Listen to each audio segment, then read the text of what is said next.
ñu war a fay 5282 milliards maanaam dafa yokk bu baax a baax xam nga maanaam ñee li ñuy def ci 11 ans 2022. 2011 ba 2022 lan. ba 2023. voilà mi ngi toll ci 4000 milliards ñii ci ñaari at rek mu egg 5200 mais li tax nga war a tiit mooy li mu wax ba tey moom naar bu ndaw bi li mu la wax rek gëm ko parce que moo ne ci xayma ba mooy dinañ fay 15 milliards de dollars bu ñu moytuwul fii ak 2028 maanaam ci mandat Macky Sall bi rek. kon xam nga loolu dafa doublé. diggante 7 milliards de dollars muy 4000 milliards francs CFA autour de ça ak 8340 milliards xam nga boo xoolee donc dafa romb na doublé sax boo xoolee. te lan moo ñu ko andil mooy coowal dette cachée bii nii. parce que tey problème boo gis ci réew mi rek loolu moom moo ko andi léegi nag fekk yenn agence yi wala structure yi nga xam ne dañoo crédible nañu bu ñu eggee ci mois de juin côté en tout cas dugg ci deuxième semestre at bi ñu nekk il faut ñu def li FMI bëgg restructuration xaw bu dee moom lañ bëgg. maanaam daal il faut ñu dem wasinnement dem tool. yaay joxuñu solution. ils sont là à se plaindre. mais ba tey andi wuñu solution. te loolu nag malheureusement comme ni ma ko waxee moom mooy déteindre tey ci situation économie dëkk. moo tax nga gis démb kii mi ngi ko doon wax. Younoussa Baldé ni nga gisee ay candidats passifs bi ñu demee ci élection conseil de la jeunesse ñu battre leen doon nañ ko def ci baykat yi loolu la ñuy perte parce que tam secteur monde rural bi c'est pas religieux. toujours ci responsabilité ñu mel ni Maba Diagne Ousmane Sonko premier ministre reconnaître seen lajj def nañ ñaari campagne agricole yuy désastreuse xaalis bi ñu doon def fa ci mbay mi dañ ci doon yokk chaque at 20 milliards temps Macky Sall bi ñëwee ñoom ba tey 10 milliards dañ yokkagum loolu tam c'est emblématique que Yacine peut-être koppar moom moo amut fekk yeneen secteur économie bi comme BTP boo jëlee nërmel nañ ko parce que loolu lépp tey day déteindre ci situation wu sénégalais bi ci pouvoir d'achat ndax léegi bu fekkente ne xar yi gën a cher moom pouvoir d'achat gën a affaiblir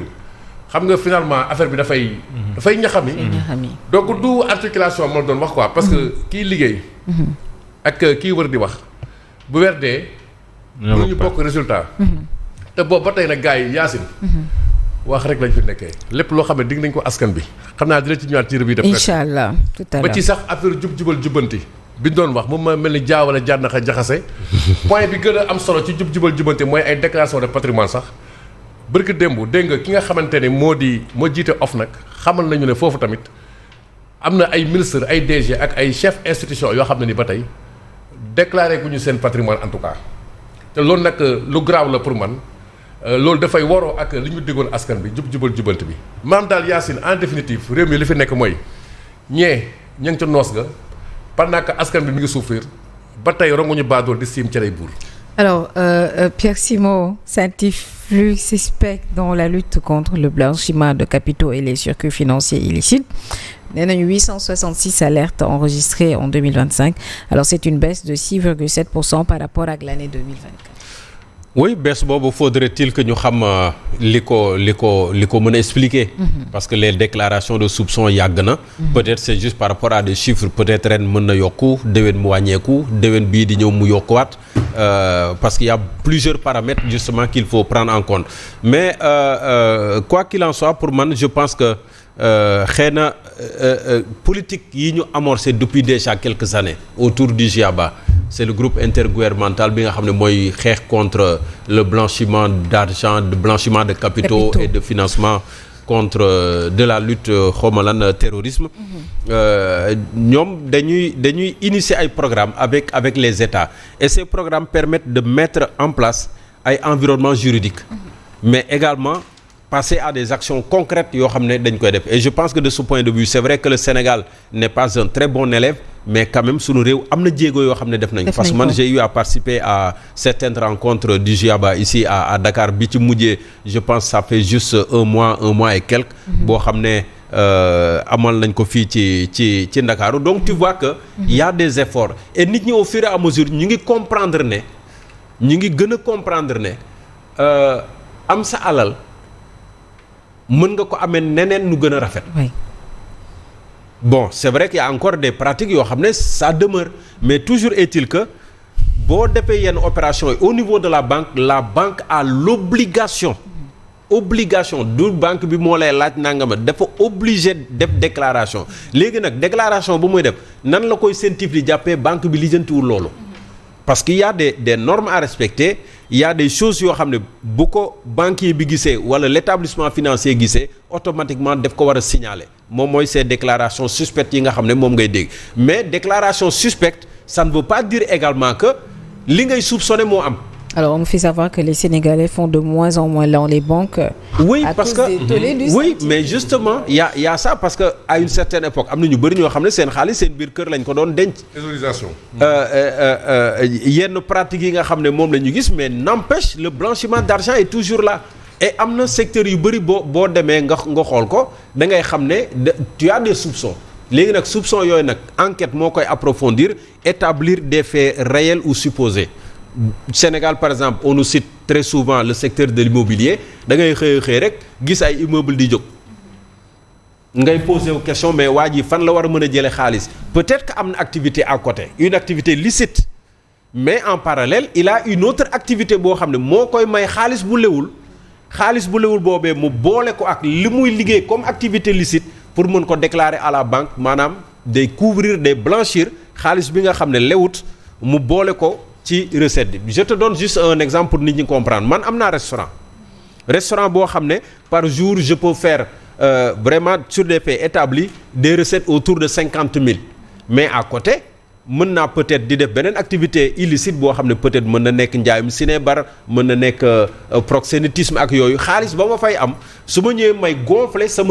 journalière yi au lieu may déclarer 50 000 yi nga xam ne moom laa jëlee ci restaurant bi mais mën naa déclarer 100 000 ou 120 000 de recettes. Donc xaalis boobu moo ko yóbboo banque bi traçabilité bi ci sama restaurant donc lay gis donc autant de choses yoo xam ne nit ñi dañ koy def pour mais teewul également que les autorités veillent bu fekkente ne nag déclaration yi wàññeeku na ça peut signifier énormément de choses mais toujours est-il que le phénomène demeure et il faut rappeler que Sentif mi ay rapport am moom la gars yi exploité pour topp ñenn ñi ci yoon. Il faut le dire. Voilà. Oui, c'est vrai. mais nag joxewul dara de. ces rapports scientifiques yi moom vraiment c'est il faut les revoir. ba pare beneen bi moo di ne ci ëpp lu ñuy waxal nit ñi bu ñu demee juge bi après da leen a bàyyi. oui loolu moom mooy problème bi. ñii liberté provisoire nañ am ñii bàyyi nañ leen ñu dem donc mbirum scientifique moom dafa nekk loo xam ne du ñu war a xoolaat la peut-être temps benn xoj mais on y revient. am na ku ko doon éclairer temps yee. c'est des soupçons yoo xam ne au final. c'est pas vrai. et puis beneen ay njortu lañ lay toppee njort li Abdou Nguer doon wax banque aussi. waaw seen kër yi nañ ko denc parce que di la ci takkal yoo xamante ne nii amul. lépp dañ ko daanaka ci ay yoo xamante ne nii yu kenn xamul. Yas Ba moom. Ça va. nii naa la. na nga def. ziar naa la bu baax. delloo naa ziar yaa ngi am jàmm. maa ngi sant. ça va. ça bien waaw soxna Mantou. nuyu naa la baax nuyu foofu. oui boy. nuyu Simon Pierre Mantou Chef national. nuyu aussi Nanko maa ngi nuyu suuf day faatu ñoom Bijou di nuyu bu baax a baax Formose ak Maba Diakhou ñu dooree li gën a fës ci yéenekaay yi dañ koy dooree Thierre yow wax nga maa ngi ñëw ci yow ci kanam wax nga Thierre waxaat na te yaa koy waxal benn du wax yow yaa koy waxal bàyyi ma waxal Thierre waaw tey waxal non xam nga nag xam nga jottali di ko toog ci plateau tamit yombul en tout cas yéenekaay bi des médias bi nee na xaalis amul xar amul xaalis mooy jënd xar mooy tabaski. waaw laaj ba mooy fan dem mooy est-ce que dinañ tabaski. xaalis mooy jënd xar mooy tabaski. bu ñu amul suñu laaj mooy est-ce que dinañ tabaski bëggoon naa tegal ma. am na ñu ko yaakaarul de est-ce que duñu ko bàyyi TikTok. kooku mel ni kuy jooy naan est-ce que duñu ko bàyyi. bu ñu mbiri yeegi fii est-ce que duñu ko li ñu war a def daal mooy le président le roi Maroc ba defoon. rey yóbbaale ñëpp. waa président na tabaski ñëpp jëndi ndawal dem man ci kàttanu borom mu bi rayal ko ñëpp. defee benn côtelette moom dinaa ko ñami vale déet man loolu du ma ko def xalaatuma ko en tout cas tribune nee na xaalis amul xar amul nee na yéenekaay bi nee na askan wi moom ña nga gën a suux ci misère goo xam ne mi ngi gën a fës ci ñoom maanaam ñàkk gi góorgóorlu nekke woon parce que ñàkk moo tax ñu tuddee ñun góorgóorlu dafa am bu góor am bu jigéen ñun ñooy bu jigéen bi ñàkk gi ñu nekkoon nag dafa gën a metti fi mu toll nii nag moom nekkatuñ ci kàmb waaye dañoo surux pëtëx la ñu def tribune yéenekaay daal di ne fi mu toll nii nag ngir nga am xaru yar boo xam ne mënees na ko tuddee xar moo xam ne baax na nee na yaa ngi débourser diggante 200 000 ñeent fukki junni ba ñaari millions ci suñuy koppar yéen kaay bi naan nag la nga xam nit moo war a topp xar ma parce que xar nit boo ko jëndee foo mu am moutarde am vinaigre ñoom am soble bu xaay wala bu ñor ak supporters yi mooy àndal yenn saa yi sax ñoom Simon laal ci kii ba nu mu tudd sax olive Simon xam yenn saa yi ngeen cappal ci olive bi da cee baax de olive bi da cee baax de te xam nga mattu këriñ la ñuy lakkee tabaski da ngay dem peese ji ko ca jaaykatu këriñ ba mattu këriñ parce que mooy tax yàpp bi am goût en tout cas lépp cher na yéen kaay bi nee na ndax dees na tabaski looloo moom mooy laaj bi en tout cas li nga xam ne moom moo di alerte rouge bu cellule stratégique bu cadre yu gëm sa bopp it ñi ngi koy def ci réewum Sénégal fi ñu toll ñoom nee nañu ay crise la ñu nekkee ci réew mi crise yi nag bu nekk ak sa bos benn méngoo ci ak sa morom wantaal ñi ngi taxaw ci ay crimes yoo xam ne haute trahison économique ñi ngi ci ak social waaye itam urgence yoo xam ne Sénégal mi ngi ci tàbbi waxtu woowu gis nañ ni xiiroo ngaayoo képp lañ nekkee ci réew mi waaye leneen li nekkee ci réew mi moom moo di campagne goo xam ne ñu ngi ko jëmale ay at yéen kaay bi nee na ñeenti at ñu di campagne maanaam ñaari jàll na benn bi moom daanaka atub campagne la ak ñett ya des ñeenti at yépp campagne la ñu nekk fàttani urgence réewum Sénégal mi ngi ci yoo xam ne dañ koo war a andi ay saafara sur lu cadre yi gëm sa bopp yi daal dina it daanaka